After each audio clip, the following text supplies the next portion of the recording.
বিদ্যুৎ বিল নিয়ে বেশ ঝামেলায় গ্রাহকরা। প্রিপেড মিটার কিংবা পোস্টপেড গ্রাহক কারোরই মুক্তি মিলছে না বিলের হয়রানি থেকে।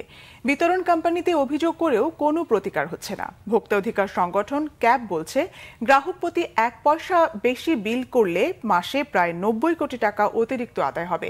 আর 1 ইউনিট পরিমাণ বিল বেশি হলে সেটির হিসেব তো 1000 কোটি টাকা ছাড়িয়ে যাবে। রিপোর্ট রিশান নাসরুল্লাহর। দেশে বিদ্যুতের উৎপাদন ও ব্যবহার যেমন বেড়েছে, তেমনি বেড়েছে গ্রাহক হয়রানিও। বিদ্যুৎ ব্যবহার না করেই গ্রাহককে পরিশোধ করতে হচ্ছে বাড়তি বিল। পোস্টপেইড মিটারের ক্ষেত্রে ভুতুরে বিলের প্রচলন বেশ পুরনো। সেই অভিযোগ দূর করতে চালু হয়েছে প্রিপেইড মিটার। তবে এতে যেন আরও বেড়েছে গ্রাহকদের ভোগান্তি। আগে যা আমরা ব্যবহার করতাম, ফ্যান, লাইট, ফ্রিজ ইত্যাদি, এখনো সেটাই ব্যবহার করছি, কিন্তু বিল আগের তুলনায় দ্বিগুণ আসছে। যথাযথ কর্তৃপক্ষের সাথে আলোচনা করলেও এর কোনো সুরাহা পাওয়া যায় না, এই জন্য অনেক ভোগান্তি। আমার বাড়ির কারেন্টের মিটারে এতদিন বিল আসতো 600-650, এখন এই মাসে হঠাৎ করে বিলের পরিমাণ দ্বিগুণ বেড়ে গেছে। গত মাসে 400 টাকা বিল আসছিল, এই মাসে 700 টাকা আসছে। এই বিল দেওয়া তো আমাদের জন্য একটু কঠিন। প্রতি মাসে 600 টাকা হলে একটা বিদ্যুৎ বিল হয়ে যেত, এখন সেই টাকা প্রায় 1000 টাকা লাগে প্রতি মাসে। প্রিপেইড মিটারের ক্ষেত্রে ভাড়া নিয়ে প্রশ্ন রয়েছে গ্রাহকদের। ভোক্তা অধিকার সংগঠন ক্যাব বলছে, অর্থ লোপাটের জন্য মিটারের ভাড়া নির্ধারণে কোনো আইন মানেনি বিদ্যুৎ বিভাগ। মিটার রিডাররা কখনো এলাকায় এসে মিটার রিডিং করে, এটা আমাদের কারো চোখে পড়ে নাই। গ্রাহকরা কখনো দেখতে পায় না যে মিটার রিডাররা আসলে কখন মিটার রিডিং নেয়। একটু জায়গা আছে বাগান বাড়ি, সেইটার উপর যে তারটা নিয়ে গেল, সেটার কোনো নাই। আর যখন মিটারটা আনতে যায় তখন মিটারের চার্জ দিয়ে আনে, পরবর্তীতে মিটারের বিলে তারা চার্জ নেয়।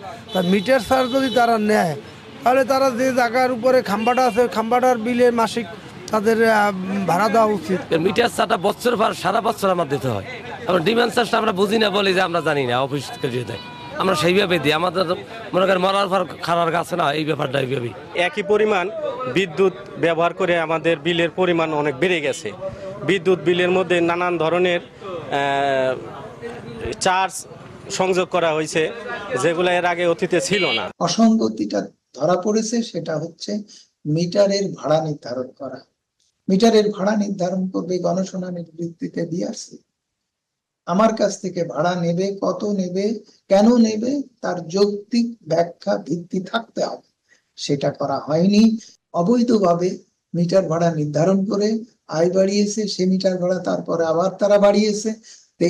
এই মিটার ভাড়ারকেই যদি আপনি বিশ্লেষণ করেন গ্যাস খাত এবং বিদ্যুৎ খাতে, তাহলে বলতে হবে যে অবৈধভাবে যে পয়সা ভোক্তার কাছ থেকে আদায় করে তারা অর্থ উপার্জন করছে, আয় করছে, তা লুণ্ঠনের শামিল। মুনাফা বাড়াতেই বিতরণ কোম্পানিগুলো বিদ্যুতের অতিরিক্ত বিল আদায় করছে বলে মনে করেন ক্যাব উপদেষ্টা। যে বিদ্যুতের দাম 8 টাকা, 9 টাকা, 10 টাকা, 11 টাকা, 12 টাকা, সেই বিদ্যুতের প্রতি ইউনিটে যদি 1 পয়সা কম বেশি করেন, তাহলে প্লাস মাইনাস 90 কোটি টাকা ভোক্তাদের কাছ থেকে নেওয়া হয়ে যায়।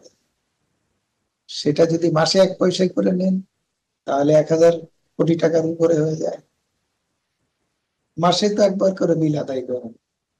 তো এরকম ভাবে টাকা কত রকম ভাবে নেওয়া আছে। হঠাৎ করে জুন মাসে বিল কেন বাড়ে, সে বিষয়টি তো সবাই জানে কেন বাড়ে।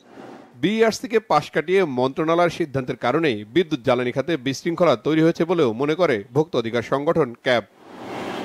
রিশান নাসরুল্লাহ, বাংলাভিশন, ঢাকা।